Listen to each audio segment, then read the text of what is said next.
Good. Good evening and welcome to our February 24th meeting. Call to order, moved by Deputy Mayor Lang, seconded by Councillor Jaworski.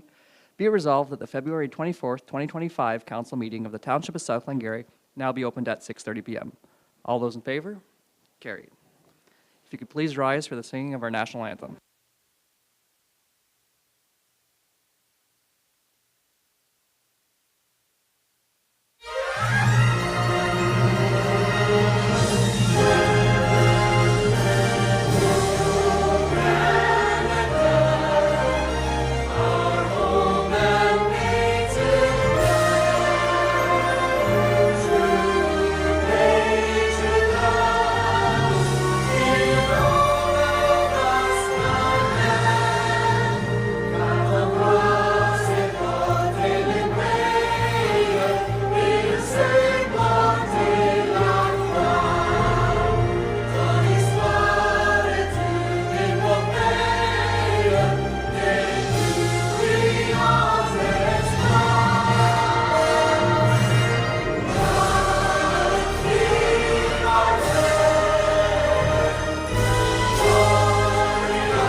That one feels particularly good after Canada beat United States the other day.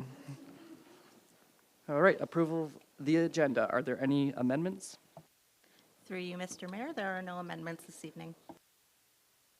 Moved by Councillor McDonnell, seconded by Councillor Bougie. Be it resolved that the Council of the Township of South Glengarry approve the agenda as circulated. All those in favor?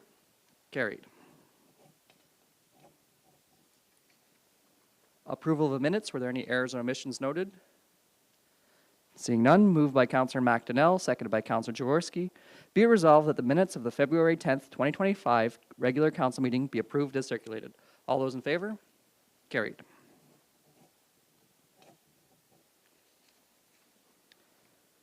We will now get into the public meeting, zoning bylaw 1124, 286 7173 Ontario Inc., DeSaulnier Construction Limited. Please proceed. Thank you, Mr. Mayor. Good evening, Mr. Mayor and Council. My name is Joanne Haley, and I have with me this evening the property owner and the applicant. So to my far right is Mr. Luc Lebrun, who's the owner, and to my immediate right is Mr. Chris Mercier, who is the applicant on behalf of the owner.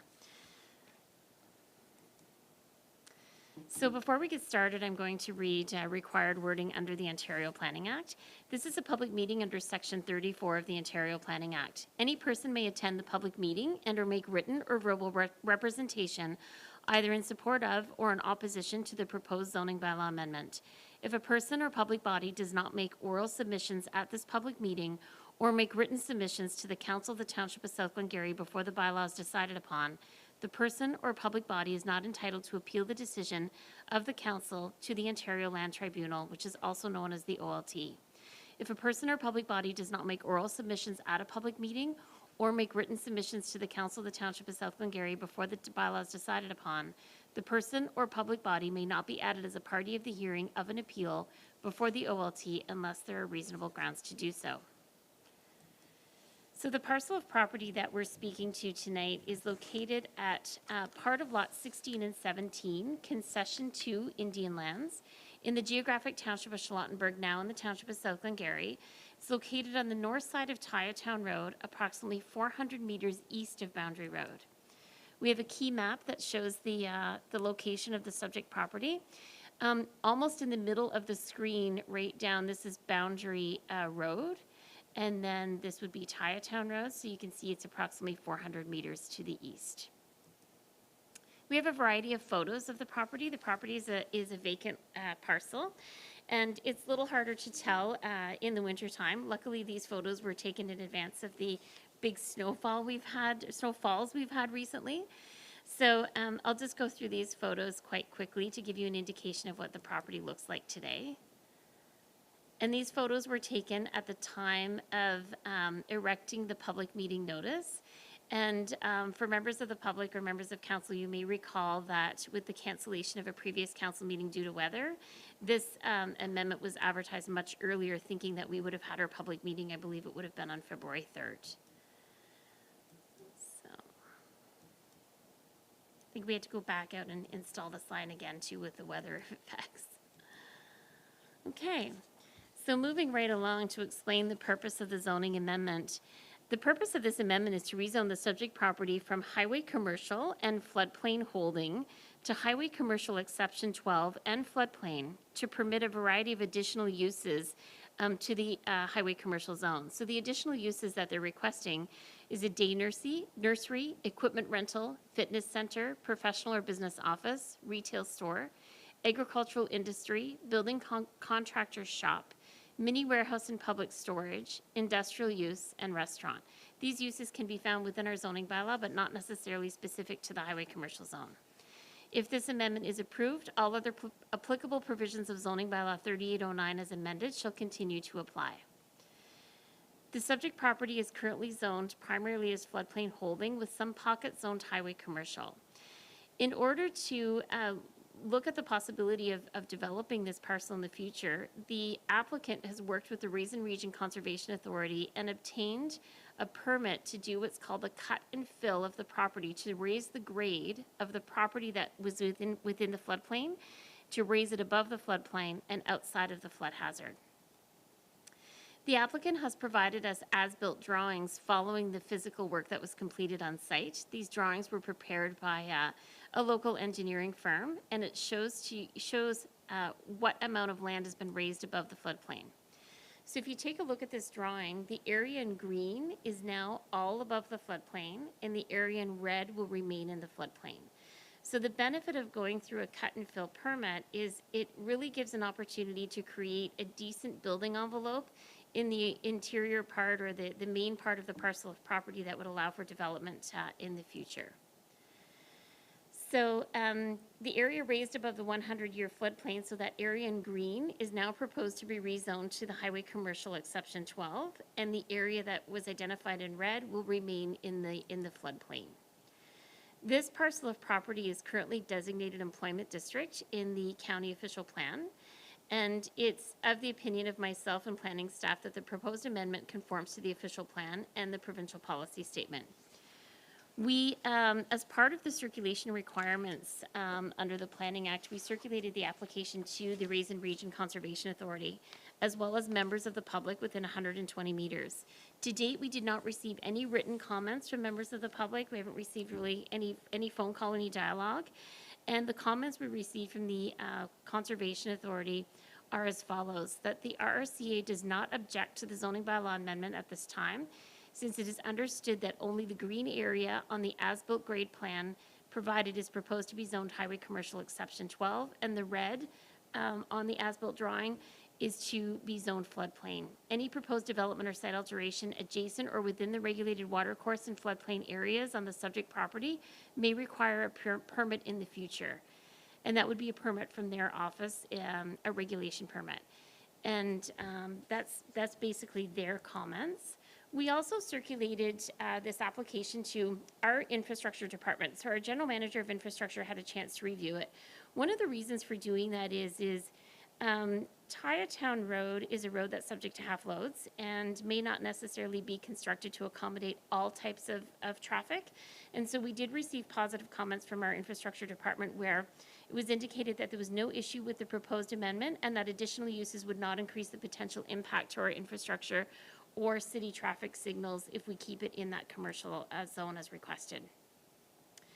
So as you're aware, the zoning amendment application is subject to a decision of council. It's always our intention to bring the staff report as quickly as possible to the council, typically the next meeting. Sometimes things do come up, but that is our intention. But you will be receiving a report with a recommendation in the near future for a decision. So as I mentioned, Mr. Mayor, I do have the applicant and his agent sitting here with me, so I'm sure they would be available to answer questions if there's anything that I cannot answer. Thank you. Great, thank you very much. Are there any questions or comments from around the table? None at this time. Is there anything from the audience, public members? No? Is there anything that the applicants would like to add to what was presented already? Okay, well, we do move on without reporting, so you have been received, the public has been heard at this meeting, and the board, or I guess we're not committee members here, we are council members here, have asked their questions, so I think that means we'll be moving on to the next part of the meeting. Okay, thank you very much for your time.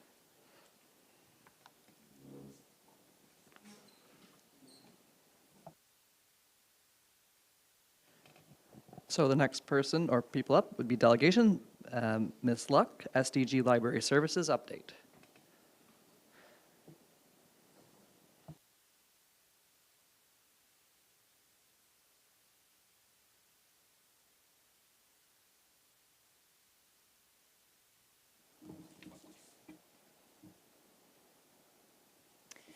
Good evening, Mr. Mayor, members of council, staff, and any members of the public who may be watching. My name is Rebecca Luck. I am the Director of Library Services at SDG Library, and I'm here tonight to provide you with an update on library services. South Glengarry has two branches. They have the Lancaster branch and the Williamstown branch. They also have one express depot that's located in Glen Walter. The Lancaster Library is housed in a beautiful Century building, and it's open 44 hours a week. In 2024, we saw 16,000 materials distributed, with 1,800 digital materials distributed. We saw 156 hours of computer usage, 756 library patrons, over 8,000 visitors, and 168 new members.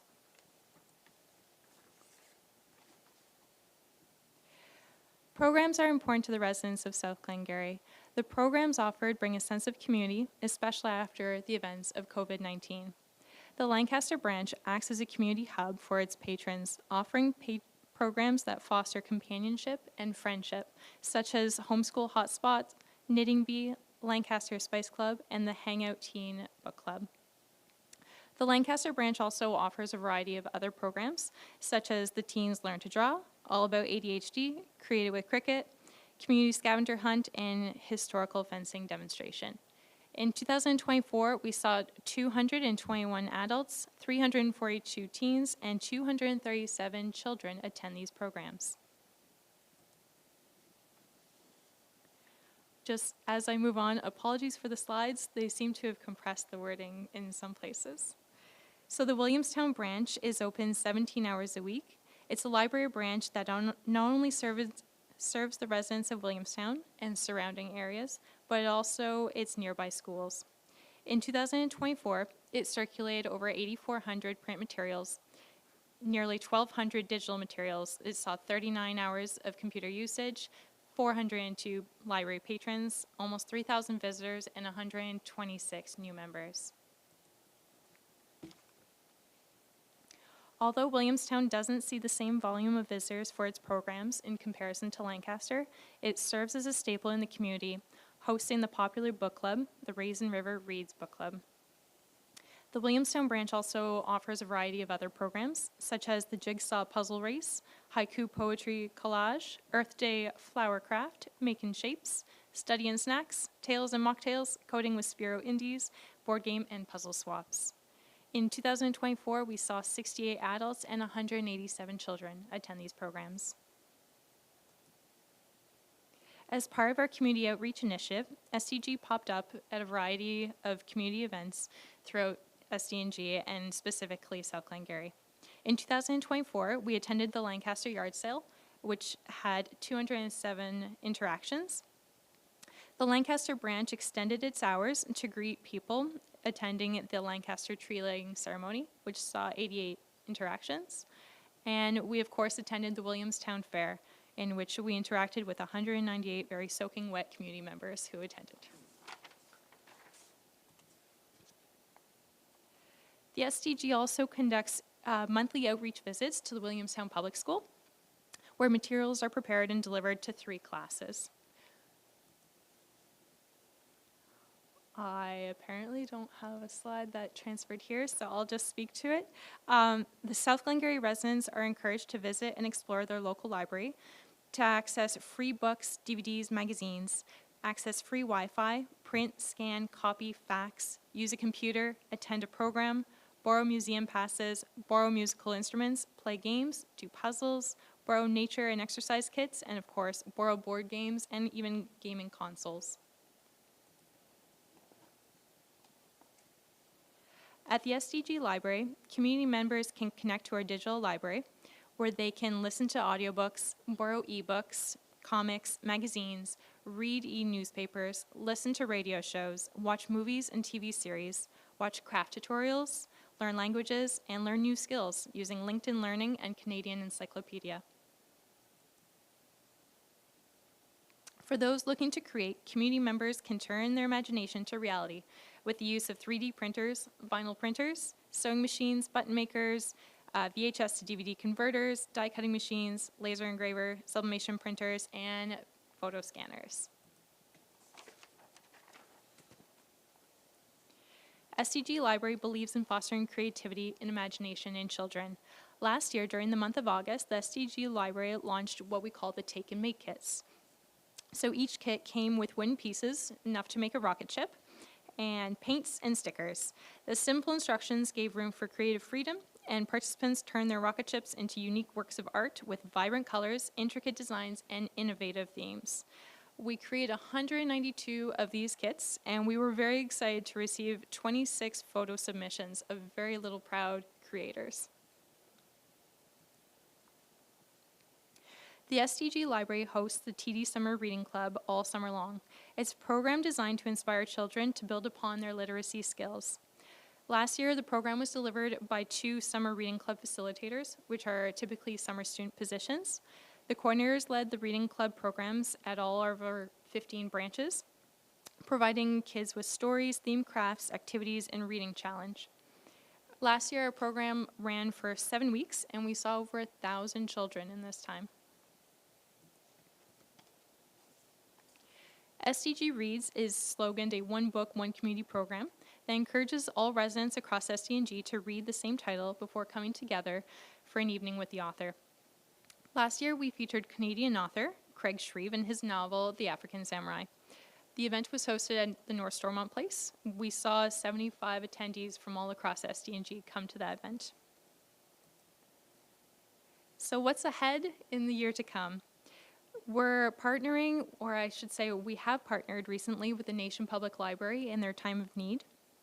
We listened to recent public feedback, and as such, we're launching 2 new databases, one for a digital comic book database and the other one for a video streaming service.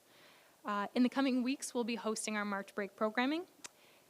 Towards the end of May, we'll be partnering with schools, and we'll be doing a membership drive entitled Every Kid a Card. And then towards November, December, we're going to be launching our holiday initiative called Pages for Presents, wherein we invite community members to help spread the joy of reading by purchasing and donating a book to a child in need. Thank you very much for your time, and I welcome any questions. Councillor Bougie, and thank you for your time. Thank you, Ms. Luck, for the presentation. I really liked the layout. Very easy to understand and take in. I just have a couple comments. I'm kind of happy to see the numbers. I'm sure those numbers for Lancaster and Williamstown are up from previous years. It seems like it's being well used. I'm very surprised in the amount of teens in Lancaster. I thought that was pretty exciting. It's the most out of all the age categories. So that kind of surprised me a little bit. One comment I'd make is I'm very happy with the late hours in Lancaster. I think it's 1 day a week. Sometimes it's very hard for families to make it during the normal working hours. So that later, I think it's 8 o'clock on Thursday is I'm sure it's very well used. I know I go sometimes around that time as well.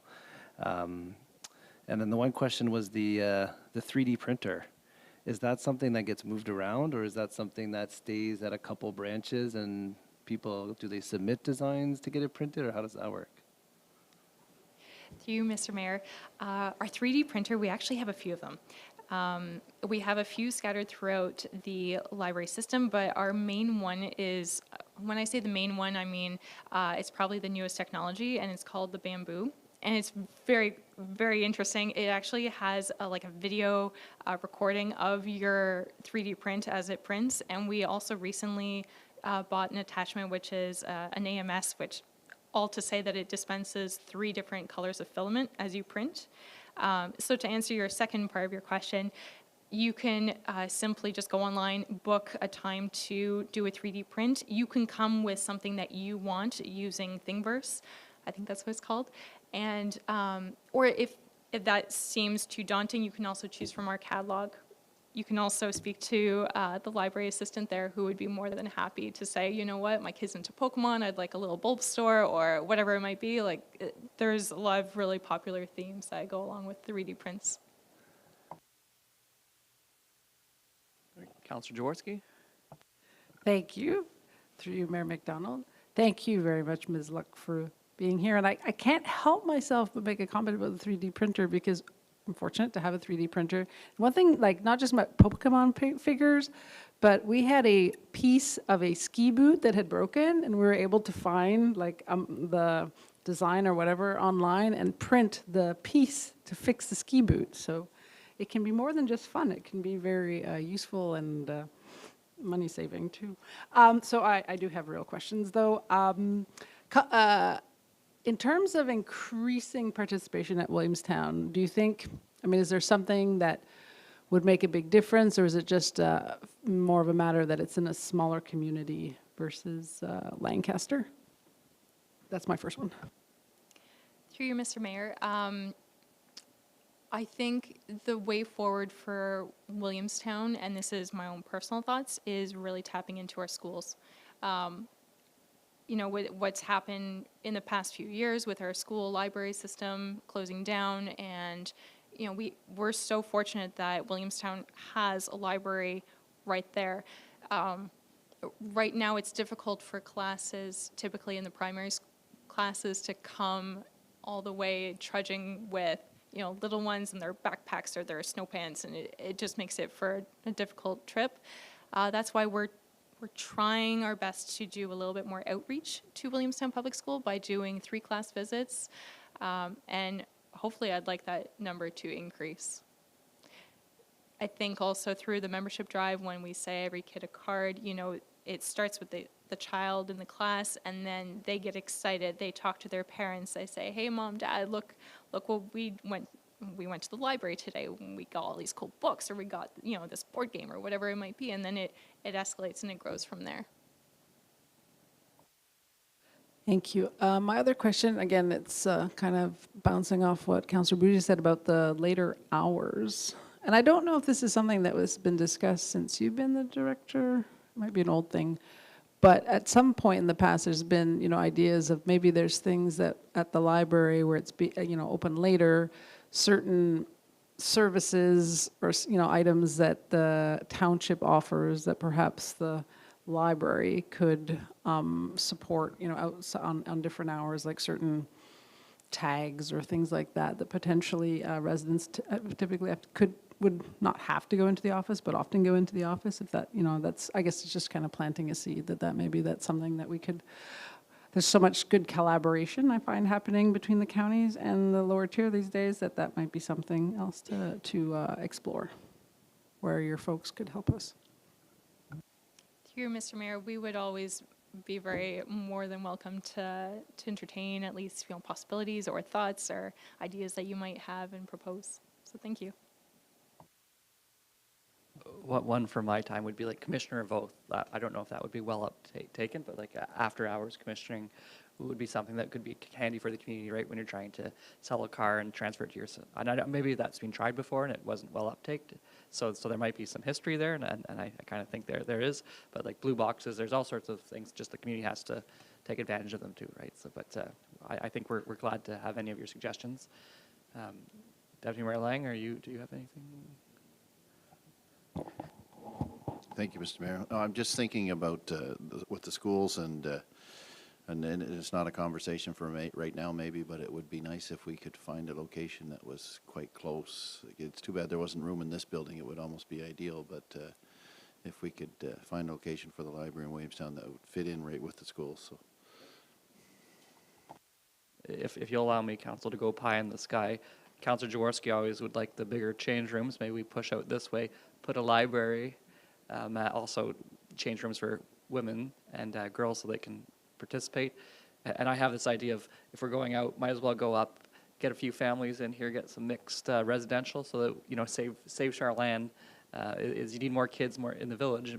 The village might not like it, but it could be it's one of those things that maybe we just plant that seed, so to speak. And thank you for your time while I go about doing that. Are there any other questions or comments? All right, Councillor McDonnell, thank you for obliging me with that one. And thank you, Ms. Luck, for your presentation.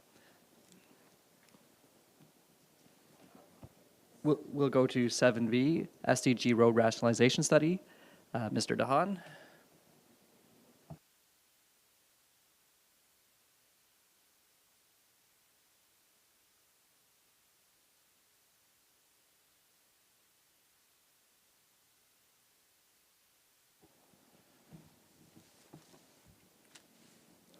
Thank you very much, and appreciate being here with council this evening. I do want to thank Deputy Mayor Lang. It's hard to, I'm used to the Warden Lang right now, so I might stumble on that this evening. So thank you for attending.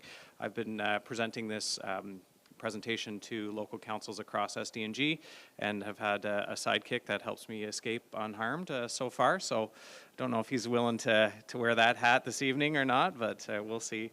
And I was remiss. I was just at North Glengarry prior to being at this meeting this evening, and our CAO Adams, Maureen Adams, has been attending the meetings when possible as well, and unfortunately had a prior commitment or a conflict in the schedule this evening and couldn't make it, but she sends her regards.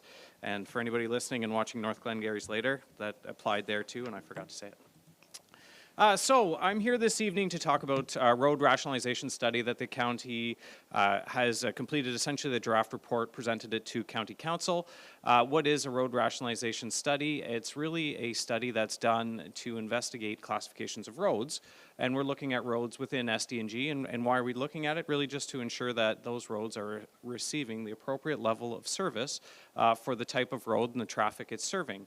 And ultimately what that means is kind of saying, are the roads under the right jurisdiction and the appropriate authority for those roadways? So this study was undertaken, it started with the county, but we actually created a committee of public works directors from across SDNG. So if you really like the report, I did it, but if you don't like it, it's actually mostly the public works directors that did the heavy lifting. No, we had a great collaborative committee, and I am presenting this on behalf of that entire committee, and I do want to particularly point out the General Manager of Infrastructure Services, Ms. McDonald, who was a key collaborator and a key part of this report that's going to be discussed in front of council. So when we started, we really thought, okay, well, there's a lot of good literature out there to assess road classifications, jurisdictions, Ontario Good Roads and a couple of other road authorities like the Good Roads Ontario Good Roads Association had some information out there. So we as a committee started with that, looked at a bunch of different criteria we could weigh the roads we were considering against. And ultimately what we determined as a committee that anything that scored a 6 or above on what I just showed in terms of those criteria, that was something we felt was kind of deemed at the appropriate score to serve a regional purpose and therefore be considered a county road. So when we started this whole study, we thought, okay, let's go through that exercise, work together, score the roads together as a group, get a consensus, write a report, and let's wrap it up and move on to the next thing after council decides what they want to do with that information. And really, it was a great lesson, and again, coming back to the support we got from the general manager here, we realized that alone wasn't enough to actually tell the full story, and we ultimately kind of stopped the process after we went through that, and we said, you know what, this needs to actually be a multi-phase type of review of these roadways. So really, when I talk about assessing it against the criteria, ultimately that ended up being just phase 1 of the whole entire study. For council's information, just a very general overview of all the roads that were brought forward by Public Works directors as well as the county to the committee to review and assess. I know it's hard to see, and if council wants to see a big picture of that, I'd be happy to share it. But when we look at South Glengarry actually had the most roads considered as part of all of this. So there were 5 roads that we looked at: County Road 17, County Road 26, Second Line Road, South Service Road, and Town and Ray Road were the roads that were evaluated within South Glengarry. So like I mentioned, we did that phase 1 assessment, found some roads as we looked at it and looked at the scores and said, you know what, I'm not quite sure, or we're not quite sure that this actually makes sense in the grand scheme of what we're trying to accomplish with this study. Some of the roads, it was very straightforward, but actually in South Glengarry's example, the only one that didn't move forward to our next phases was South Service Road, if I'm not mistaken. No, I apologize. Second Line Road was the one that didn't move forward, that we felt after we did that phase 1 initial scoring, it scored appropriate to be continue to be considered a local roadway. So with County Road 26, County Road 17, South Service Road, and Town Ray Road, we said we actually need to take this a little bit further and do a little bit more analysis on these roadways and come to an ultimate kind of recommendation or determination for county council and local councils. So we got into phase 2, and this is where we decided we actually needed to make up a whole bunch more phases and keep working on this. So phase 2 for us as a committee was looking at how do we want to, within our region, define what a local road means, what a county road means, which is also, you know, kind of known as an arterial road, and then and then in between we have the gray area, which are the collector roads. And what is a collector road? So how do we differentiate between all of those things? So we stepped back from thinking about individual roadways and different roadways we were looking at in this study, and very much did we'll call it like a desktop literature review, and made some determinations on how we wanted to define local roads, county roads, arterial roads, collector roads. So we did that. Then with that information, we got into phase 3. So a couple slides ago, I showed you those roads that even though we scored them, we felt like we needed to actually look a little bit closer at them. So that was phase 3, using the definitions we created for the various types of roadways. We then went into a more detailed analysis of the ones that we wanted to have a further look at. So County Road 26 as an example, and I'll start with this one. When we scored it in phase 1, so just looking at those criteria, the score we received on that was 2.5. So again, if you remember, county roads we determined were 6 and above. So this one scored well below what we would determine as the threshold for a county road.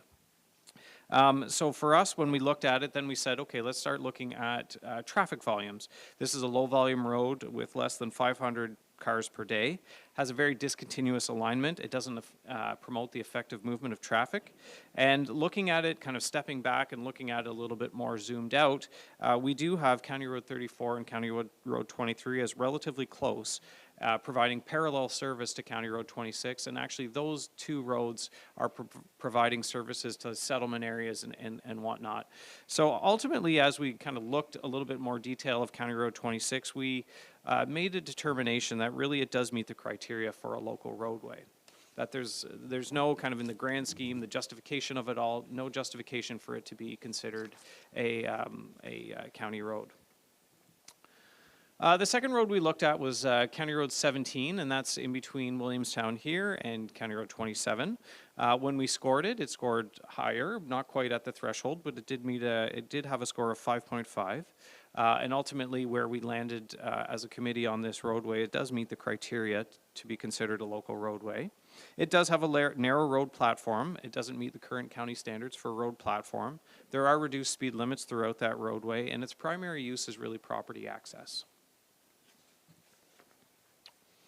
Additional roads we looked at in South Glengarry included South Service Road. So this is a road that runs parallel to Highway 401 on the south side of the 401.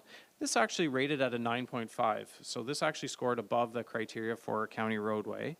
It's providing a barrier service because 401 is essentially acting as a barrier. So it does provide a barrier service for the movement of traffic on the south side of the 401. Unfortunately, or I guess when we looked at it, kind of from a more holistic perspective, we do see that County Road 2 provides the alternative barrier service on the north side, and there are connections between south side and north side, so it's very easy for traffic, although you have to go to an interchange or a overpass, traffic can get there. And County Road 2 provides the EDR capacity for the 401. It doesn't have load restrictions where South Service Road does. And so we determined that it does still maintain the characteristics and should be considered local roadway. But certainly we did note that it would have been identified as a candidate for transfer had it not been for the fact that we provide that service already just on the other side of the 401. Taotown Ray Road, both Taotown and Ray Road was another road we looked at. Again, scored very high in the overall evaluation. It was a 9.5. It's a heavily developed road, unfortunately, and the primary function of this roadway is property access. And the challenge that we have, and this is a good example of a roadway where it was worth taking a further look at it. So as this council may know, and particularly mayor and deputy mayor who sit around the county council table, at the county level when we have county roads, there are quite a bit of, we'll call it like development restrictions and rules and regulations associated with access onto a county roadway. So it's so highly developed at this point, it actually is beyond what would have been normally accepted for a county roadway. And if it does change jurisdictions, then it is subject to the access restrictions that the county does have.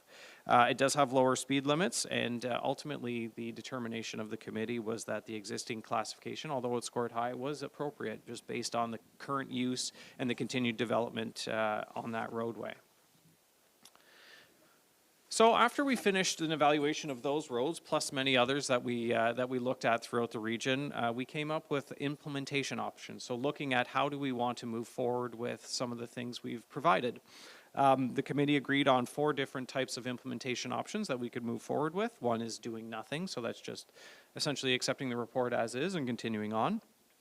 2 was looking at ways to redirect traffic. So is there ways to actually take, if a jurisdictional change wasn't being recommended, is there a way to actually provide some engineering solutions to some of those roadways to either direct traffic to the appropriate location and, or alternatively slow traffic down, make it a little less convenient so that traffic doesn't use it as a through road, et cetera, et cetera. Number 3 is a service agreement. So what that would be is maintaining roads in their current jurisdiction, but then using another road authority to provide their maintenance needs. So as an example, and a perfect example actually is Taotown and Ray Road. It has high volumes of traffic. I know that the municipality is able to maintain a certain level of, like a standard on it with their forces, but it may be worthwhile to investigate, can the county provide like winter maintenance on that roadway, provide that higher level of service. We provide a 24-hour snow plowing on our roadways, so we can actually provide relative to local municipalities, the ability to have a higher level of service on roads in the wintertime. So there may be an option to work with local municipalities and provide that service agreement without actually transferring the roadway, and therefore the road does kind of have that level of service that it demands, if I may. And then the other option is jurisdictional transfer. So actually looking at a jurisdictional transfer. And so with the roads in South Glengarry, as the report states, on County Road 17, the appropriate classification that was determined through the study was a local roadway. For an implementation, the recommendation is look at a service agreement until a transfer makes sense, whatever timing horizon works for both the county, local municipality, if it's deemed appropriate to go down that road, no pun intended. On County Road 26, similarly, same thing, the appropriate classification as determined by this study was a local roadway. Again, look at a short-term service agreement until such time it makes sense to transfer. As for South Service Road, it was, again, considered appropriate as a local roadway, but with really no implementation, so no change. And Taotown Ray Road was something that we thought, if deemed appropriate by the local municipality, and we had the capacity to do so, look at some kind of service agreement and provide a higher level of service for that roadway in the winter months in particular. These are the big conclusions that were determined through the entire study, so it wasn't just South Glengarry where we were making some recommendations. One thing I do want to point out very briefly with council, is looking at some, the potential for, we're calling them connecting link opportunities. So what it is actually the county taking more of a hands-off approach in the day-to-day management of the downtown kind of urban core areas and allow the local municipality with some more autonomy. We continue to fund our portion of that infrastructure, but kind of flip it a little bit in terms of how we actually do that. Where we would recommend something like that in South Glengarry is through Lancaster, just again, like a downtown core with high traffic volumes, and there may be some opportunities there for community improvements or some enhancements to make it more of a livable, walkable type of downtown. And so my goal this evening, and has been over the last several months, is provide this information to local councils, solicit their feedback and input, which is going to go back to county council hopefully in March, and get some further direction where we want to take this. So with that, Mr. Mayor, I'll be happy to answer any questions. Thank you for your time. Councillor Bougie. Thank you, and through you, Mr. Mayor. Thank you, Mr. Dahan, for the presentation, and lots of information, and I'm sure it wasn't easy to come up with the criteria and the committee to come up with this recommendation. My first question is in regards to the type of traffic. So you talk about County Road 26 has lighter traffic, I think you said under 500, but was the type of traffic brought into consideration? Like we have some heavy machinery, some farm equipment, and things to that nature. Was that kind of a factor in this whole situation? So in looking at the actual traffic classification, no, we didn't go into the detail of like what percentage of commercial traffic, agricultural traffic, that wasn't looked at in the study. Councillor McNill. Through you, Mr. Mayor, I think our roads manager and lead hand are downstairs blocking the door, so you only leave when we let you. No, I look at the report. It makes sense. I drive 26 often enough just for myself. If I'm going to Lancaster, it's kind of my through route. So, and I understand where the standard would be, or where the car volume is probably lower, and the same with some of the other, like 17. 17, I think, meets the general look of a county road when I see it from a small hamlet to a small hamlet. The straight path is down that road and up to Martintown. I look at it as simple math. You've got 16 kilometers of our road that technically meets county standard, but deemed local road based on a few characteristics. You've got 16.8 kilometers of county road that meet township standards, so we could just leave them right where they are and not do a trade. I'm all right with that myself. I understand the rationale behind doing this study, but I don't see the point in downloading them. Well, I shouldn't say I don't see the point. I don't want them downloaded. I don't think it's fair to download them at this point myself. But that's my opinion. I don't have any real questions in regards to how it was done. I've seen seen the report and I accept it. But I mean, at the same time, I don't see the fairness in doing it. So we're already struggling at this level, and I don't think we need that budgetary impact. So my personal opinion. Thank you. Councillor Bougie. Through Mr. Mayor, I tend to agree with Councillor McDonald about downloading, and I mean, if there was a trade, I feel like South Service Road, we've had issues with that one in the past. I think it was 12 or so years ago, we had just paved it, and then 401 traffic, because, I mean, if there's not a police officer standing there, the fastest way is to get off the highway and go straight, right onto the South Service Road. So to me, that's a #1 candidate because that road got tore up after 401 traffic was on it. In regards to Tyatown Ray Road, I could see the portion of Tyatown, especially you heard tonight, we have some more developments going on, and there might be some in the future. So in terms of traffic count, heavier traffic, that would be, maybe we can do some kind of trade in that regard. But I feel like County Road 17 should stay County Road. But that's just my opinion. And I mean, you know, we've closed a road this year, well, in this term, unfortunately, and I don't want to see that happen in the future. And I mean, we pay a great portion at the county level, so I just would like to maybe a trade, but as long as we get the better end of it. Councillor Jaworski. Thank you. Through you, Mayor McDonald, thank you, Mr. Hunt, for coming to present. I'll start maybe just following what Councillor McDonald and Councillor Boucher have brought up, the issue of the South Service Road, and I, while I hear you, Mr. DeHaan, that well, we have one nearby, but I don't want to say that's a convenient reason not to take it, but I mean, to what Councillor Bougie has said, like when it comes to people getting off the highway or when there are issues with, like when the emergency detour routes are enacted or stuff, it's virtually impossible to get people to not use it. So, and it is such a logical one, and it is in very good condition. And you didn't mention the laneway issue that is a constraint in some other ones. So I would say that one, I think it'd be nice if County Council would reconsider that one.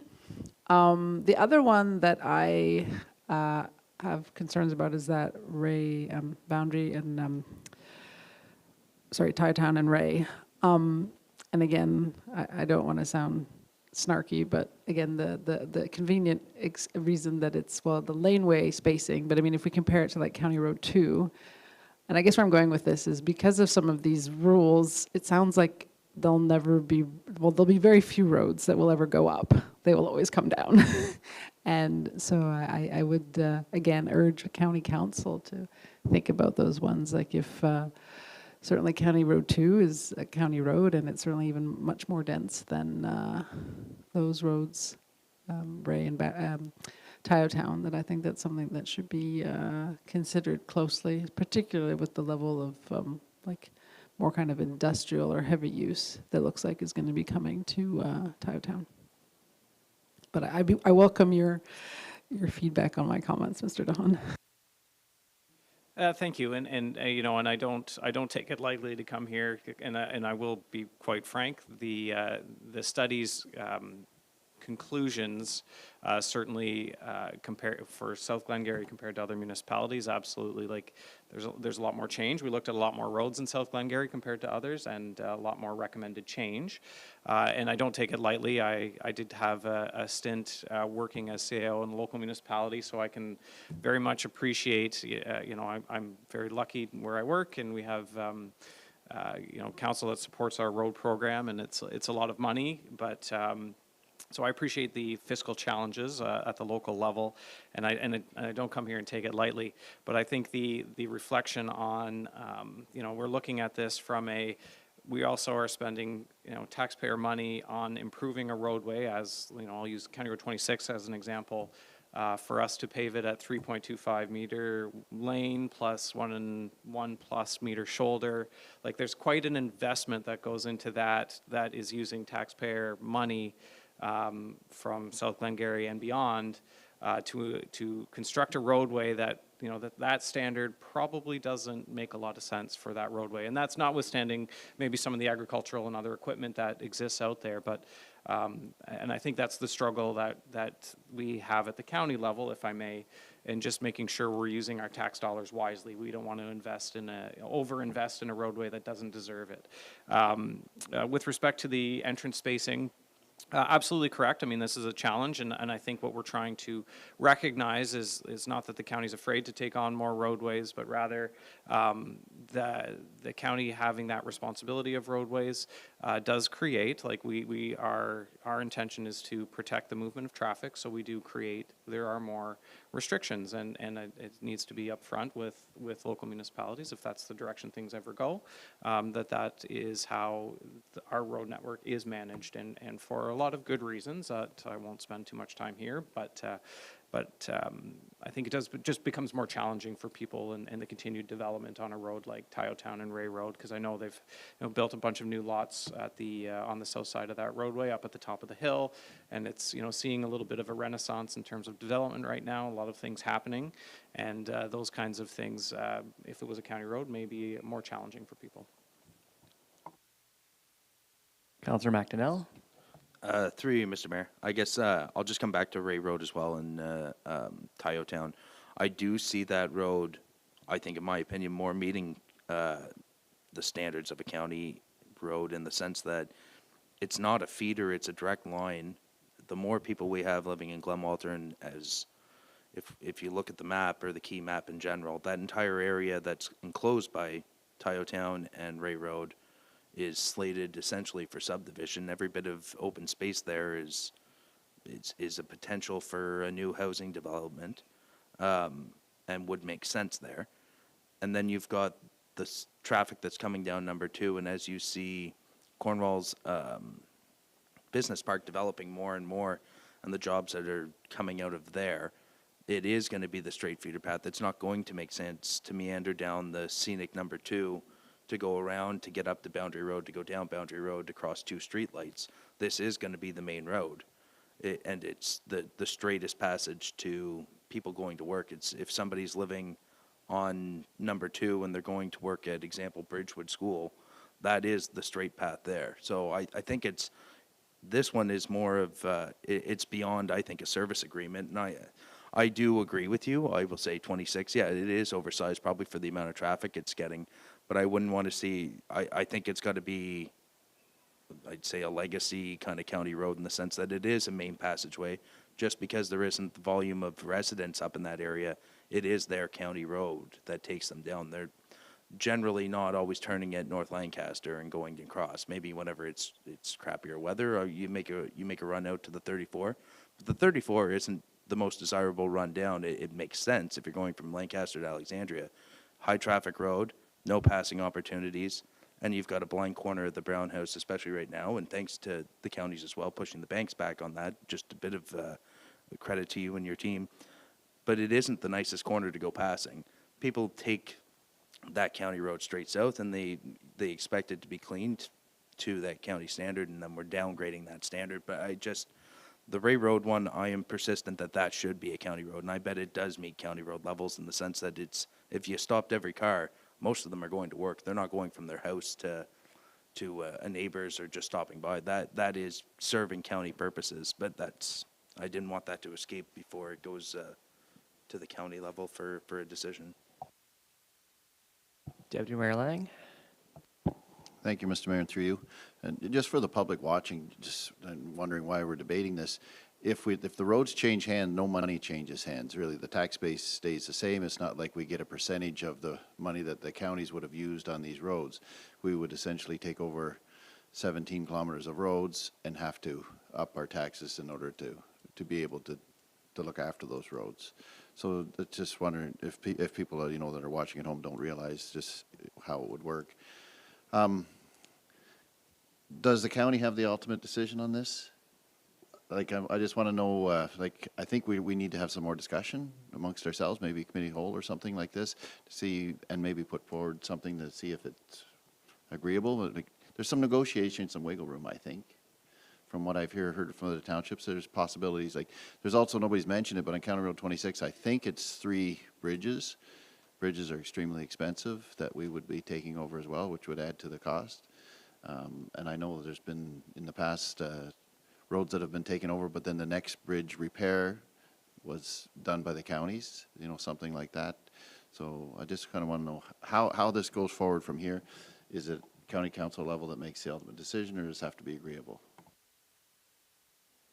So through you, Mr. Mayor, and so quickly backing up, I think in my philosophy in the previous iterations of this is not the first time we've looked at jurisdictional transfers of roadways. The philosophy from the county's perspective is we don't want to provide we want to make sure that asset is in the best condition possible before it gets transferred, so it doesn't become a liability to the municipality at the outset. And so some of the things we did was actually create a sliding scale in terms of our financial involvement in bridge rehab, just because it didn't make sense at the time of transfer based on where it was in its life cycle, but it did make sense maybe 5 years down the road. So how does that look? So that's been, I guess, common practice, if I may. Ultimately, it is county council decision. County council determines what is a county road, and then from that, then local roads fall. If it's not a county road, it's a local roadway. So county council does have the ultimate decision, but I will say I have no just based on my history with council, we want to make sure that whatever we do, we're getting feedback, buy-in. This is not intended to be a bullying session here. We want to get this feedback and buy-in and understanding from local municipalities what their challenges are. None of this surprises me, what I'm hearing from council. And I mean, obviously up to the Council of South Glengarry, what they want to do next, but I certainly have, taken some notes in terms of the feedback received, and I would not expect county council to make decisions that the local council is not comfortable with, quite frankly. So my intention was to provide county council with a key information report with a summary of the feedback received thus far. And like I said, I think I've gotten great feedback, and I really appreciate the feedback from the councilors around the table. And I will be sure to voice these opinions to county council and get their direction in terms of what that next step might be. Thank you, I appreciate that, and I think that's more than fair. And knowing county council, I think they're pretty understanding. I mean, the mayor and myself sit on it, and the rest of the group is pretty understanding too. And they all know the challenges that we're facing at the local level. I mean, if you look at some of the tax rates that we've had to do in the last couple of years, and everybody knows things are tight, so. And if you'll allow me, just because I do think this is an important thing, I'd like to go to our general manager. I didn't prep you before, so I apologize for this one. Do you know the approximate cost per kilometer of rural roadway, if there was a range, or is that something that's too specific in nature? Like, would it be in and around $150,000 per kilometer in those areas? Through you, Mr. Mayor, I don't want to speculate tonight. Thank you. Sorry that I didn't prepare that one, but say that was the amount. It's near $2.5 million of road we would be absorbing. Those roads, I don't know how long they last, but it seems 8 to 12 years. Like we would be, the reason why we at South Glengarry, and you were very kind to mention it, is it could, if we planned appropriately to be sustainable once the download happened, it would be 3% perhaps on roads, and then 3 bridges. I don't know, seems like 2 culverts cost us $2.2 million, so 3 bridges on one road, 2 culverts on another, we could be looking at another 8 million, but those would be 80-year assets, so we should be saving another $100,000 a year sustainably if we did it right. And those are big things for our community to consider. I made that point at county council, and I did also make that, I think I said, the 22-point-some% of taxation. But in this conversation, something piqued my interest. Can we set dual standards at the county in that, you say like it doesn't meet the county standard? Can we have 2 standards, one for like main thoroughfares and then one for perhaps smaller ones like this, so the county can continue to keep them? I hadn't thought of that before, so is that something that could be discussed? Yeah, absolutely. So it has been, I'm kind of getting long in the tooth at the county now, but it had been discussed in the past, and the council at the time tabled it and wasn't interested in looking at a standard. They wanted, the view of council was that if it's a county road, it should look like this, which is completely fair and appropriate. So that's the approach we've taken, but that's absolutely a policy. We have a policy for essentially resurfacing road reconstruction. We'd be like, if at the direction of council, we can revisit that policy absolutely and look at varying standards depending on roadways, if that's the direction council wanted to take. And I did ask a few questions just of the community, because like in Williamstown, County Road 17 naturally is one that I'm very aware with, but 26, and I guess I asked councilors because they live in different places. So 26 was mentioned that it was a community one, North Lancaster, and that is important. And then I asked Councillor Bougie if most everybody coming from Lancaster to Martintown likely travels on 17. So in that way, the property access, it is a community one, anecdotally at the very least. I don't know if your traffic counts can't pick up which cars are going where, but I did think about that too, because at the county, I appreciate that you've come to the lower tiers to take your licks perhaps in North Dundas and South Glengarry, and then North Stormont might be their biggest fan. But we do appreciate your time and appreciate council letting me speak a little bit about this one, because it is a big thing for our community. Are there any further questions, comments? Well, thank you very much for your time, and also sitting with us while we did our committee of adjustment. That was nice to have extra audience in that one. Have a good evening. Moving to action requests, Glengarry Soccer League Board membership request. This is Ms. Campo. Moved by Councillor Bougie, seconded by Deputy Mayor Lang. Be it resolved that Staff Report 2025-19 be received, and that the Council of the Township of South Glengarry respectfully decline the Glengarry Soccer League's offer of a position for a voting member from the Township of South Glengarry on the League's board, and furthermore, that administration continues to collaborate with the GSL to facilitate and support their activities in the Township of South Glengarry. Ms. Campo. Thank you, Mr. Mayor, and through you. Council will recall at our last meeting on February 10th that a delegation was received from the Glengarry Soccer League, offering council or the township a position on their board of directors with voting rights.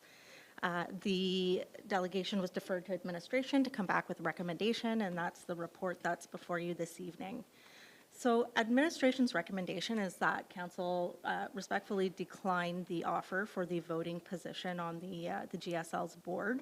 Some of the reasoning behind that recommendation includes just our standard practice when it comes to external boards and committees. Typically, we don't typically have township representatives on boards and committees where the township doesn't have an ownership stake in the organization or a financial contribution.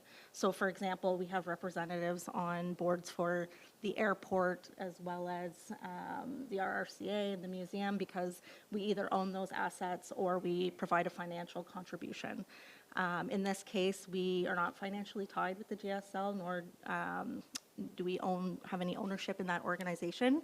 And then the other side of the recommendation is more so on I guess, a fairness and transparency side of things. So typically, we would not participate on boards for organizations related to recreation. And so based on discussions amongst the rec staff along with corporate services, ultimately it was our recommendation that council decline the voting position on the board. However, that's not to say that we wouldn't continue our partnership with the GSL and could attend meetings as a non-voting member.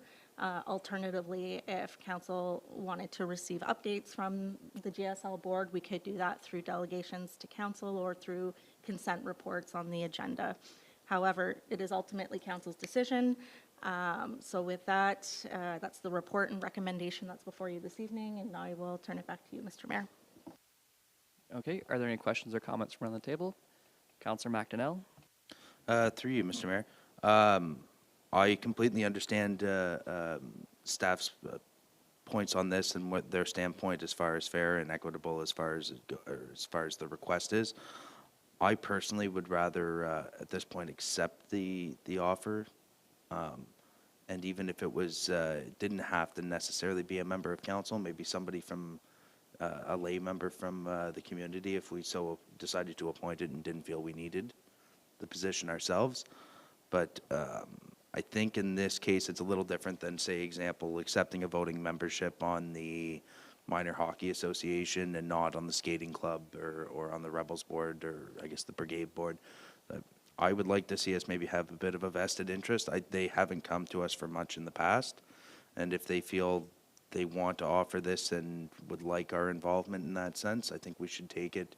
And if the member that joins doesn't feel it's worth it, we can dissolve that term of reference, I guess, but I would like to see us maybe take it at this point. Thank you, Councillor Bougie. Through Mr. Mayor, I'm along the same lines as Councillor McDonnell, and in the past we did have a member on the Glengarry Memorial Hospital Board as well, and I know that's changed in the past, but I mean that was one where it was kind of similar, well, not similar, but we didn't have financial interest, but we did have a representative there, and then being the fact that North Glengarry has a member there as well, I mean, I'd like to have someone at the table just as a representative as well. And mind you, it's one of many, it sounds like, with all the teams involved, but I would like to go that way, in my opinion. Okay. Oh, go ahead, Ms. Campo. I'm going to look to Ms. Harbers for a second just to comment on the, with North Glengarry having already appointed someone, because I think the way it's operated in North Glengarry is a little bit different from South Glengarry, and that also factored into the recommendation, if I'm not mistaken, and I'm going to look to Ms. Harbers for that. Thank you, through you, Mr. Mayor. Ms. Campo is correct. I don't know all the ins and outs of how GSL works in North Glengarry, but it is my understanding that some of the registration funds for GSL is through their recreation associations.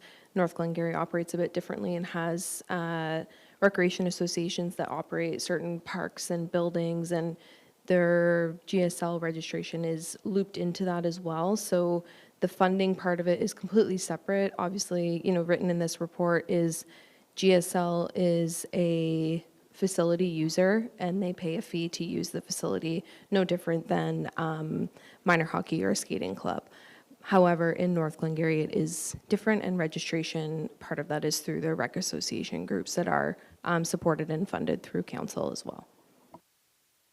Would I be somewhat accurate to make a, like, GSL in North Glengarry is more like Banesville Rec was prior to, say, 2019 versus our other facilities, and our other facilities are more like South Glengarry where we organize them? That's fairly, okay. All right, thank you. Are there questions, comments? Councillor Jaworski? Thank you. Through you, Mayor McDonald. I was a bit surprised that staff was recommending that we respectfully decline. Just having, spoken with some of the members in North Glengarry and their feelings towards it, and I understand the mayor is taken up being the the representative and going to meetings. But it does seem that North Glengarry does have a little bit more stake, certainly in terms of, just if we think about the number of fields. I gather that there's a lot more fields, to my understanding, here in South Glengarry. There's the Charland fields, but those are owned by the school. But then we have the North Lancaster ones. My understanding is that's our fields, but their main user is GSL. So I do feel that, if it weren't for GSL, that field would probably not get used very much. But I think fundamentally, though, like something like this, again, it's a very large board. Someone from the township, whether it be a member of council, or like Councillor McDonnell mentioned, a layperson. I see this as being a very low risk activity, but one that has a lot of benefit. I think the folks who are involved in these things are dynamic volunteers typically, and being part of those conversations in that context on a somewhat regular basis, I think can lead to a lot of positive things going down the line. So I would, I'm of the same mind as my co-councilors here, that I think it's something, I don't think it hurts to accept this, and if going down the line we see that it's not worthwhile, then we can always step back. Thank you. Okay, Deputy Mayor Lang is okay. So with this, do we have to defeat it for it to come back? Excuse me, through you, Mr. Mayor, you can defeat the motion that's before you this evening, and somebody can put one forward.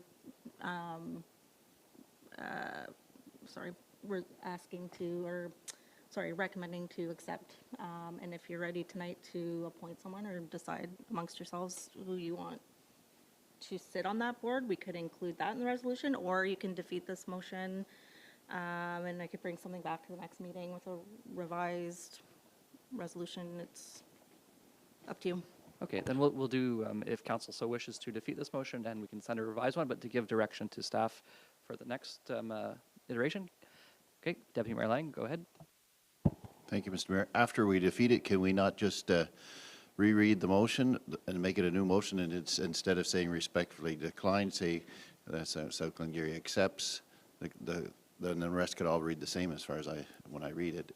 It accepts the Glengarry Soccer League's offer for a position and voting member, and so on and so forth, and we continue to collaborate and so on. If we just took out the words respectfully declined and say accepts, and could we not pass that tonight? May I move her and a seconder, and Okay, instead of waiting another 2 weeks or whatever?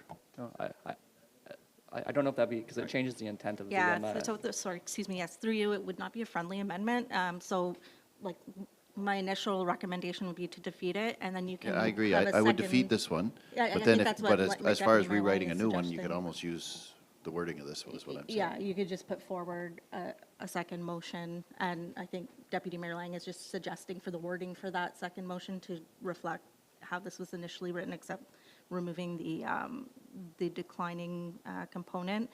And the only other thing we would need some direction on would be as to how you want to determine who's that member is going to be.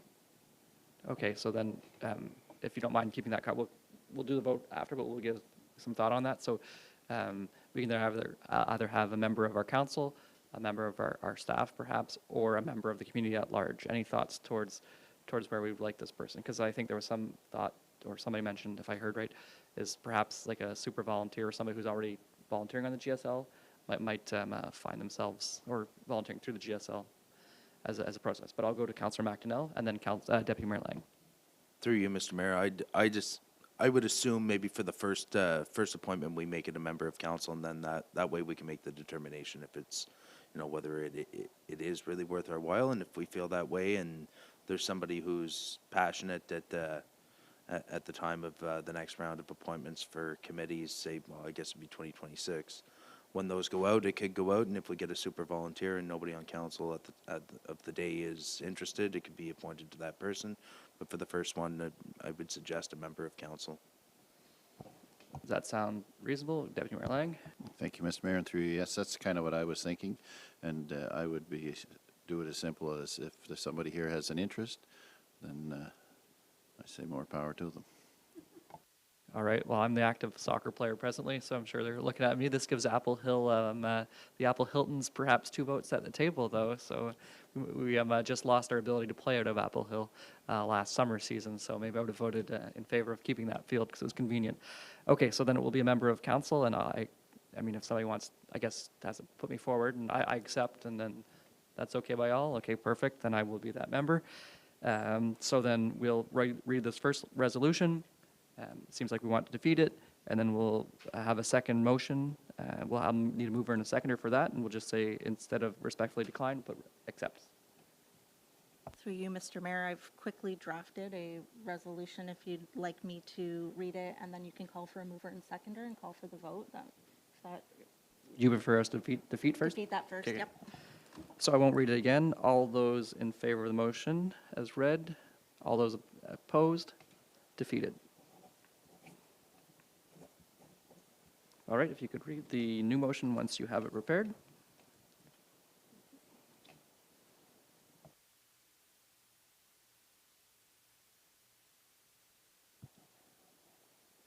You're okay to move that one, Councillor McDonnell? Okay.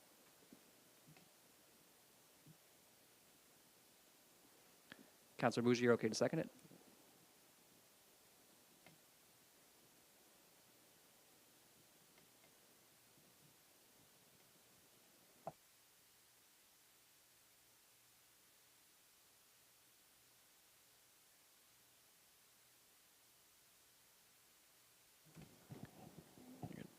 Who's this? Seconders, Councillor Bougie. Okay.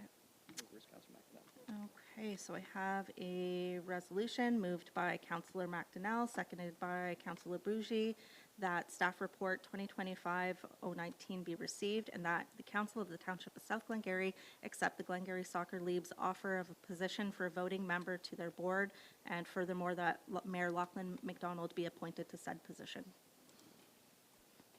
Seeing that we've already talked about this, all those in favor of the motion as read, carried. Thank you. Moving to action request 8B, approval of the 2024 water and wastewater annual reports.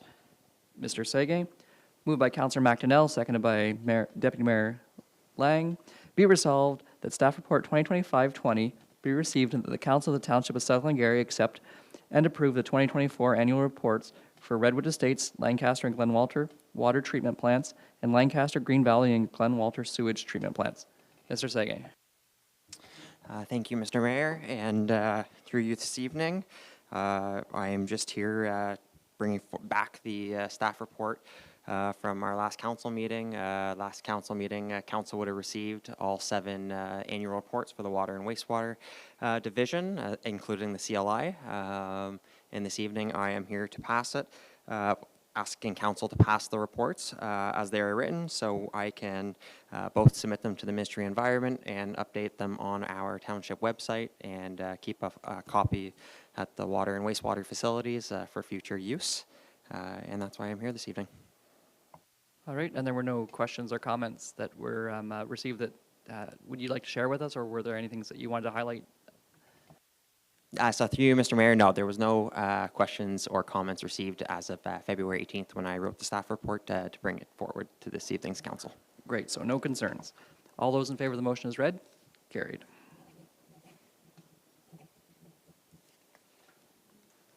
Moving on to 8C, active transportation funding application, Ms. McDonald. Moved by Councillor Bougie, seconded by Councillor McDonnell. Be it resolved that staff report 2025-21 be received and that the Council of the Township of South Glengarry direct administration to apply to the Federal Active Transportation Fund, ATF, to support the installation of a pedestrian crossover light on Military Road. Ms. McDonald. Thank you, Mr. Mayor, and through you, we thought we'd bring this request forward since, one, the Active Transportation Fund applications are coming due, but also because we had a very successful active transportation open house last week. And just wanted to highlight that it was well received and that we are moving forward and hoping to find some small quick wins for South Glengarry on that front. I know a lot of the stuff in the active transportation plan, it's big, it's grand, it's going to cost a lot of money. South Glengarry at this time, probably not ready for that, but something like installing a PXO, so that's a pedestrian crossover, to upgrade the existing crossing on 34 up near Smithfield Park would have synergies with other projects that the township is undertaking and would just provide a little bit more pedestrian safety for our residents. And a further plug, if anyone has comments on the active transportation plan, I believe our survey is open for a little bit longer now.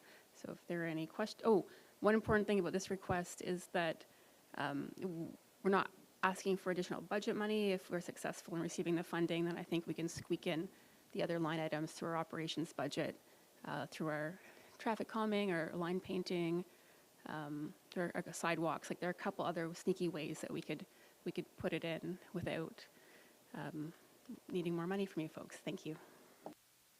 Thank you. Are there any questions or comments from around the table? Okay. Councillor Jaworski. Thank you, through you, Mayor McDonald. No, I just wanted to second what Ms. McDonald said about the consultation session. There was lots of folks that came, and that was really, and a diversity of folks of, different groups and, different interests. So I thought that was really, I was very pleased to see that. I would sometimes hold my breath on like, who's actually going to come and come and give us their views and opinions. But it was nice to see quite a large group with, from different groups represented. All right, thank you. I just had a question. If this was to come in, as it kind of is one of those free money projects, would there be an increase to our 2026 and forever budgets? That is an excellent question. To date, we haven't had to service substantially either of our two PXOs that exist, and they've been in place for maybe 7 and 5 years beyond something that was put through a third party's insurance. So at some point they will break and we'll need to put up new either solar panels. Solar panels are maybe $5,000 a shot, and the RFIB, so the flashing beacons would be low cost, maybe $1,000 to put back up. No, thank you very much. Okay, all those in favor of the motion as read? Carried.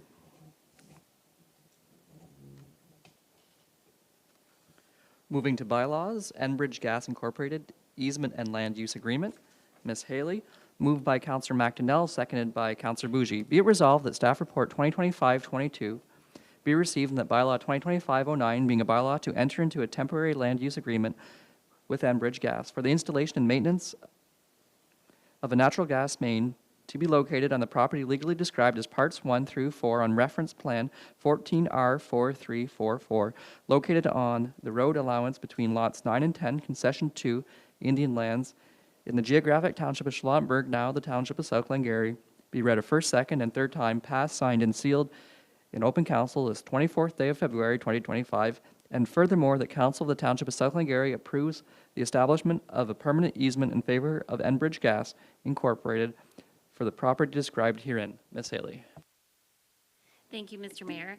I believe all of council is very familiar with the Glendale Subdivision Community Expansion Project. This project has been underway for a few years now, primarily in the planning stages. A final route was chosen by Enbridge, whereby that route is approximately 5 kilometers in length. It will start on Purcell Road, traveling north, crossing Highway 401, and continuing north into the Glendale subdivision, where distribution pipelines will be installed on the subdivision streets and will service all of those residents within the subdivision.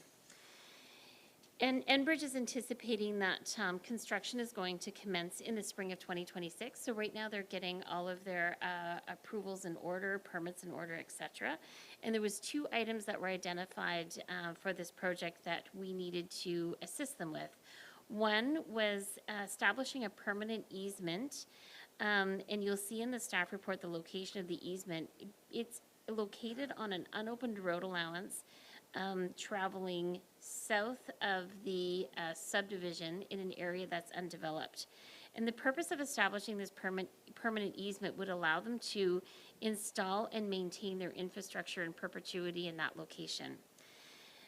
On top of establishing that easement, they're also requesting to enter into a temporary land use agreement with South Glengarry. And the purpose of that is to allow them to complete work that's necessary within that easement to do the installation of the gas main. There was a couple things that I identified in the staff report where we did consult with General Manager of Infrastructure McDonald, who was looking after the municipal drain, and Enbridge was made aware of that and is willing to cooperate and not impact the municipal drain without approvals from the municipality. And we also suggested that the land use agreement terminate in July 31st, 2027. Even though their goal is to have this part of the project completed by the end of 2026, sometimes things get delayed. So instead of coming back to council, another 6 months was put in the agreement. And you read the resolution, Mr. Mayor, so if you have any questions, I'd be happy to answer them. Thank you. Councillor Bougie? Through you, Mr. Mayor, so I remember meeting with Enbridge in this regard, and we had recommended going down the Glen Road. Was there any thought or any kind of information given back to us? Because we had mentioned that there was developments or potential developments that they could kind of catch along the way. I'm pretty sure Union Gas was right at the end of Glen Road at one point, so I thought it would have been easier maybe going down the Glen Road. It would have been more beneficial for us, absolutely. So was there any thought or any, I guess, comments back from Enbridge in this regard? If I may, I think fiscal circumstances probably would be that, but I don't know if Ms. Haley, if you can add to that. Sure, through you, Mr. Mayor. I think that's an excellent question, Councillor Bougie. And you may recall there was a report before council where administration was directed to work with the mayor to pen a letter back to Enbridge expressing our kind of disappointment in the route that they had chosen, given the reasons you just stated, because of the development that could benefit on Boundary Road, as well as future development on the west end of the Glen. Unfortunately, they didn't maybe agree with us, and it really came down to a budgetary issue. We had virtual meetings with them where our mayor was in attendance, and they did explain to us. We didn't receive, I don't recall us receiving like solid written reasons, but we did have meetings and dialogues on it, and we weren't successful in lobbying them to convince them that our route was a better idea. And it really just came down to dollars. If I may add, just they did upsize the pipe though compared to the original because of your advocation saying like, can you at least make it big in case we can come around the other way? That's correct? Okay. Councillor McDonnell? Through you, Mr. Mayor, and thanks for this. It's good to see the project finally going. Again, like my colleague, Councillor Bougie, said, it's unfortunate they didn't come down the Glen and pick up what's going to be future development and would ultimately result in more sales for them. And it's just a shame it's about 5 years late and 6 years late on the announcement from the date they're going to break ground. But maybe if they'd have done it in time, they might have had more money. It would have gone a little further and it wouldn't have been a budgetary restraint. Anyways. All right. Councillor Jaworski? Thank you. Through you, Mayor McDonald. I just, the comment about upsizing the pipe, I just wanted to make sure, perhaps I missed that somewhere else, so it's new information for me, because I was very discouraged to see what they had decided, but I just want clarification. So because of the fact that they've upsized the pipe, do we have a sense of how much further they could go at some point to extend it? You don't have that answer, perhaps, Ms. Haley? Through you, Mr. Mayor, I don't have those details in front of me, and And I do recall, though, Enbridge explaining to us in meetings that with them upsizing the pipe, it would give flexibility for them to be able to install gas mains east and west along the Glen. To my recollection, they were not specific in terms of how long those distribution pipes would be. By upsizing, like, would it be able to pull on different developments? Like, I'd have to go back and look. I don't believe we were given that information. I think it was just explained to us that this is a benefit that we were willing to do this, that potentially could benefit picking up additional uses along the Glen. I think you said that very well. Potentially, yeah. It wasn't a solid answer to that I recall in our meetings. Thank you. All right. Okay. All those in favor of the motion as read? Carried. The next item is the CIP agreement, 203-207 Military Road, Lancaster. I believe it's Miss Haley, written by Miss Treverton, moved by Councillor Jaworski, seconded by Deputy Mayor Lang. Be it resolved that Staff Report 2025-23 be received and that Bylaw 2025-10, being a bylaw to enter into a community improvement plan agreement between the Corporation of the Township of South Glengarry and 14077-512 Canada Incorporated for the property located at 203, 205, and 207 Military Road, Lancaster, be read a first, second, and third time, passed, signed, and sealed, and open to council this 24th day of February 2025, and furthermore, that the mayor and clerk be authorized to sign all applicable documents. Ms. Haley? Thank you, Mr. Mayor. So we did receive a community improvement plan application for the property addressed as 203 through to 207 Military Road. This property is one parcel, one structure, 3 different units within the structure. The applicant had applied for a building improvement fund, and the purpose of the building improvement fund is to replace 2 windows on the second level with energy efficient models and install 2 new exterior doors for units 205 and 207. And with their estimates that were provided, being this grant is a 50% grant, they would be receiving $1,606.39 if council chooses to support this. The committee, the CIP Advisory Committee met on February 18th to review the application, and they are recommending that it would be approved. We do think that'll be a nice improvement to Main Street. Some of you may have noticed in the last year or so there's been basically a tarp of some sort draped over the front door. So I think the applicants are looking forward to being able to complete their construction and open at least 1 unit, maybe 2 for new tenants. They were also the recipient of a regional incentive program at the United Counties for Interior Works at the last round. So it's just nice that we would be able to assist them if council chooses to support to help improve the exterior.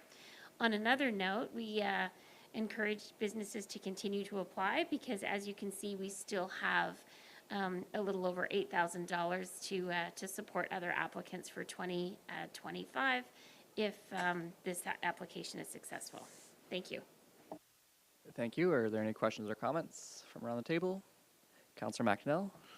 Through you, Mr. Mayor, I'll save my update from the end of the council meeting, and I'll give it now. No, it was good. It's good to see the CIP go to use. It's the first application in quite a while that we've had, and it sounds as though there's maybe another applicant in the works. It'd be good to see as well, and no, it'd be nice to see this building rejuvenated and a little life pumped into it, and see a successful ownership and tenants in there. So I'm excited to see something good come from this. No, it's nice to see Lancaster. It would be nice for that corridor. So all those in favor of the motion as read, carried.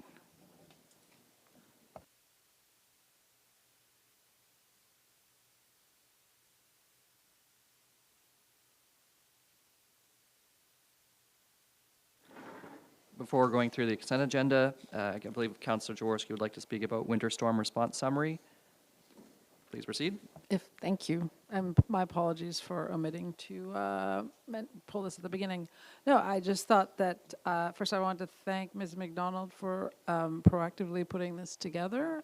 I want to acknowledge that, there's some very good information here. I think even just for members of the public who have, questions about how winter deployment works, generally speaking, but also with respect to the recent weather events that we've had and just how hard our public works groups have been working. So just, shout out, time to acknowledge all of them as well on how hard they were working over that Family Day weekend.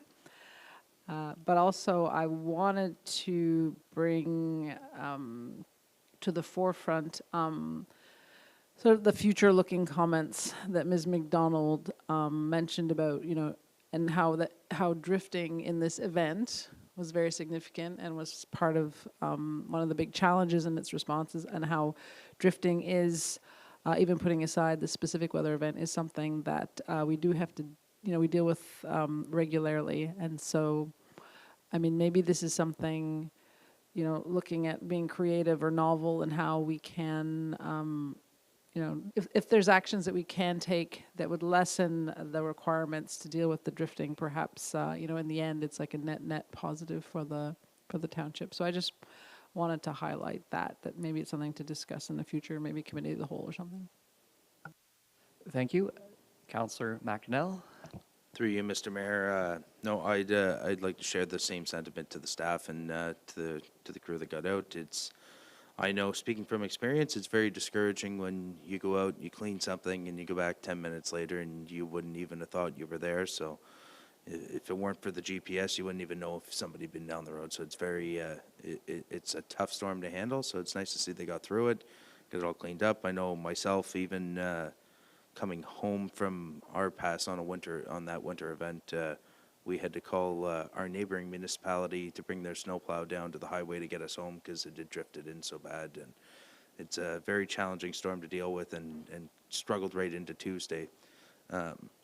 Something I think is maybe worth investigating. I don't know how effective, and maybe it's something staff could determine.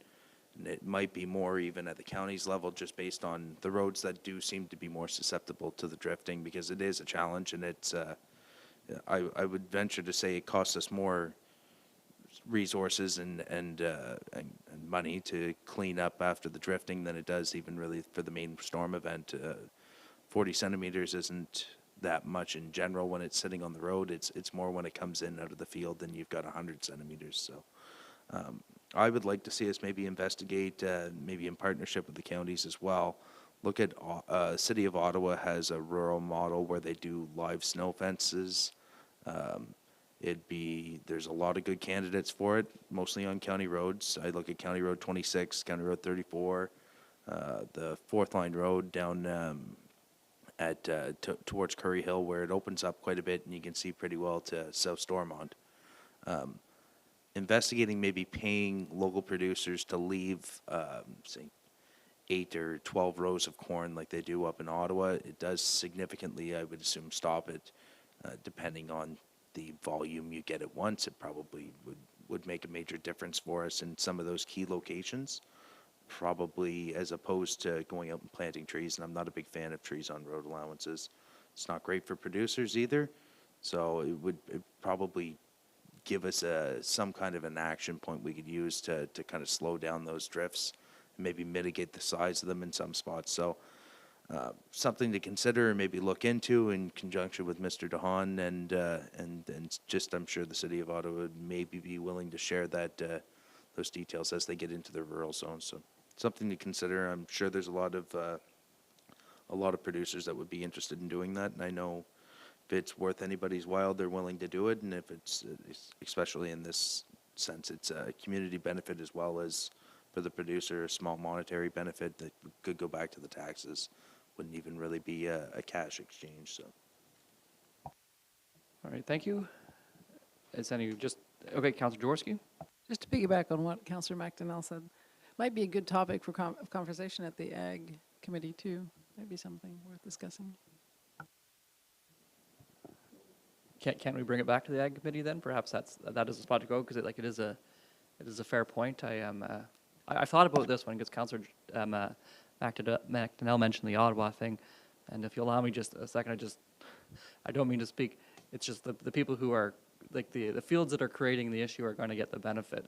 And I don't know if there's any prevention to that, right? Because as our fields get bigger, implements get bigger, there are less windrows, and the individuals who benefit, there is a negative externality on our roads, and if this is a way that we can satisfy everybody, but it's an interesting thing to me. And then I have a question for our planner, but I'll keep that offline because I'm curious about.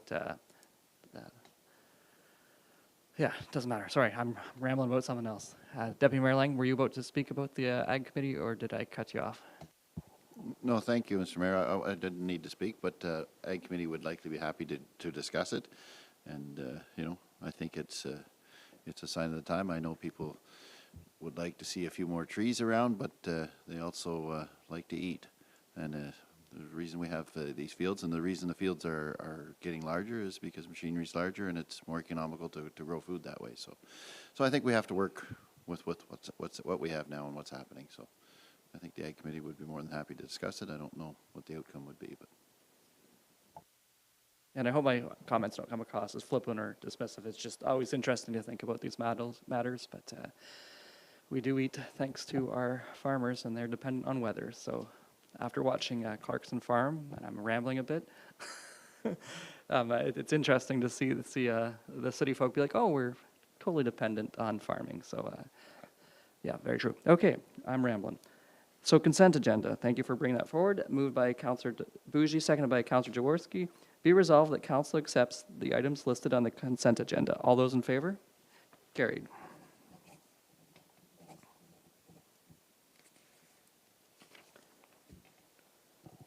Okay, notice of motion. I believe this was Councillor Jaworski, support of the Canadian and Ontario government's negotiations with the U.S. government on trade tariffs. Would you like me to read the whole thing, or does anybody have any reading that they got sent a few weeks ago? Did you want me to speak to it first so that you don't have to read it? Or I forget, I know there was a procedural suggestion made to dispense with reading with the whole motion, but I forget right now the details of doing that. Our clerk is telling me that I have to read most of it anyway, but it's I have it You saved. can delegate reading it if you want. Can you delegate reading it? That's fine. Oh, you don't want to read? So it was moved by Councillor Jaworski. Can I get a seconder for this particular one? Councillor Bougie. Have to write my best font because this could go somewhere, and I recognize that I'd scrawled somebody's name and it got on somebody else's staff report in another municipality, and it was embarrassing my writing, so you have my best here. Whereas the Township of South Glengarry, a lower-tier municipality of the United Counties of Stormont, Dundas, and Glengarry, and being a member of the Eastern Ontario Wardens Caucus, EOWC, hereby supports the resolution passed by the EOWC attached hereto. Now therefore be it resolved that the Township of South Glengarry supports the Canadian and Ontario governments in the measures they have put in place in response to the proposed U.S. tariffs on Canadian goods, and asks that they take any and all measures to protect the interests of Ontario in the upcoming trade negotiations and ensure municipalities are part of the coordinated Team Canada approach. That the Canadian and Ontario governments remove any impediments to municipalities preferring Canadian companies and services for capital projects and other supplies. That the Canadian and Ontario governments take action to remove trade barriers between provinces as a response to U.S. tariffs and support Canadian businesses. That the Canadian and Ontario governments remove all legislative barriers that impact the ability to buy local and indemnify municipalities should there be a challenge to buying Canadian. That the Canadian and Ontario governments continue to invest in infrastructure to provide stability, jobs, and support for our community's social and economic prosperity over the long term. And finally, that a copy of the resolution be sent to the Prime Minister of Canada, the Premier of Ontario, MP Duncan, MPP Nolan Quinn, the Eastern Ontario Wardens Caucus, and the Association of Municipalities of Ontario. Councillor Jaworski. Excellent. All those in favor of the motion is read? Carried. I like that we snuck in funding. Oh, I skipped board updates. You can, and then I'll go back to board updates because I skipped those. Thank you, and you were kind of quick at the end there. Not that I have much of a comment, but I wasn't here last meeting, but I'm very glad to see us support the Wardens Caucus resolution in a reasonably timely fashion. They're working hard to get the stuff out and to do what we can at the Wardens Caucus to promote the the relationship between the U.S. and us in a good way and try to keep things positive. So I'm glad to see this get supported right away and get back to them. There was a great line at Roma that said, "We're opponents, not enemies," right? So conduct each other with respect. I mean, we can be tough on issues, but you can be soft on people on occasion. So board and committee updates. I'm just going to read them quickly. County Council, I guess I can go to you, Deputy Mayor Lang, if you don't mind. You're the chair of that. Thank you, Mr. Mayor, and through you. And I'll just make a couple of highlights from, we had a meeting on February 18th. Presentation by Brian Hinkie from the River Institute was quite interesting, and good to see the work that they've done over the years. And I guess the counties, I didn't realize until not too long ago that we were kind of a founding member of that. And it's done amazing things over the last number of years. And I can remember years ago when my kids were little, they were involved in quite a few of the things that they did, and always well accepted.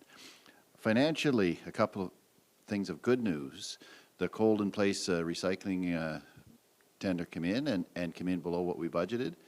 There's still a few things that we have to know to have a final price. The cold in place is only part of it, and then we put a thin lift over top, so we don't have the price on that yet. But it looks like we're going to definitely come in under budget, which is very good.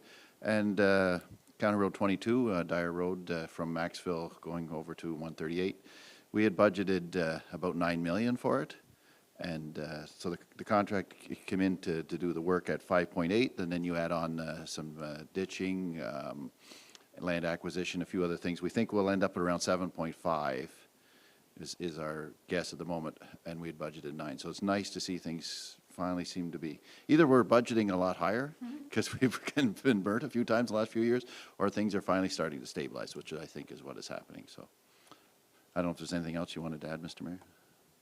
No, just the insane cost of hydro poles. I believe it was 2.5 million, 1.1 of that project is our portion of hydro pole moving because they need to align them and they don't want different heights.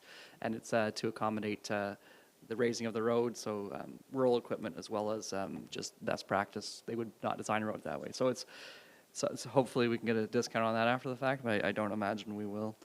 An effort not to just read through. Were there any other boards that met? Councillor McDonnell mentioned that the CIP met, but you saw the results of it on this meeting. Any of your boards? Councillor Jaworski? They met. Unfortunately, I wasn't able to be present, but the museum board met same day as our last council meeting. They are still looking for a vice president or a secretary. So if anyone knows anyone who might be interested in becoming the vice president or secretary of the Glengarry Nor'Westers and Loyalist Museum. One item too that I know that they are discussing that might be of interest of council, and I'm not sure if they've had a discussion with Ms. Harbers yet about sort of their ideas, but the outbuilding that's behind the museum, I know they are discussing that and wondering what options might be possible to make it a more usable storage space. So, I think I see some indications that there might have been some communication. So, I mean, and I think that it might be of interest to all of council. But they have other items that events that are coming up. They have the Glengarry Artists Collective will be having a show there, basically the whole month of June, and there'll be there was a heritage fair over the week on the 22nd. So I don't know if anyone would have had a chance to go to that. There you go. That's it. Okay. Ms. Campo? Thank you, Mr. Mayor, and through you, just to respond to Councillor Jaworski's comment on the outbuilding. I did receive a letter just this afternoon from the museum, so you can expect to see something on that on the next agenda, likely. All right, thank you. And from the Raisin River Conservation Authority, our March meeting has been pushed back, but we're advancing on a strategic plan there that will take us into the future. That strategic plan was, we'll say, dated, I believe, 20 years plus or minus was the last one. So we're working on that one. And otherwise, I don't see any other notes. Okay. So confirming bylaw, and I apologize to everyone for skipping section 13 and going to 14. I guess I was excited. Moved by Deputy Mayor Lang, seconded by Councillor Jaworski.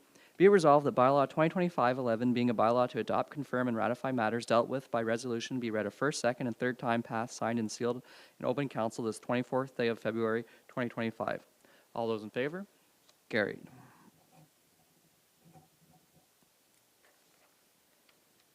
Adjournment. Moved by Councillor McDonnell, seconded by Deputy Mayor Lang. Be it resolved that the Council of the Township of South Glengarry adjourn to the call of the chair at 8:14 p.m. All those in favor? Carried. Have a good evening, everyone.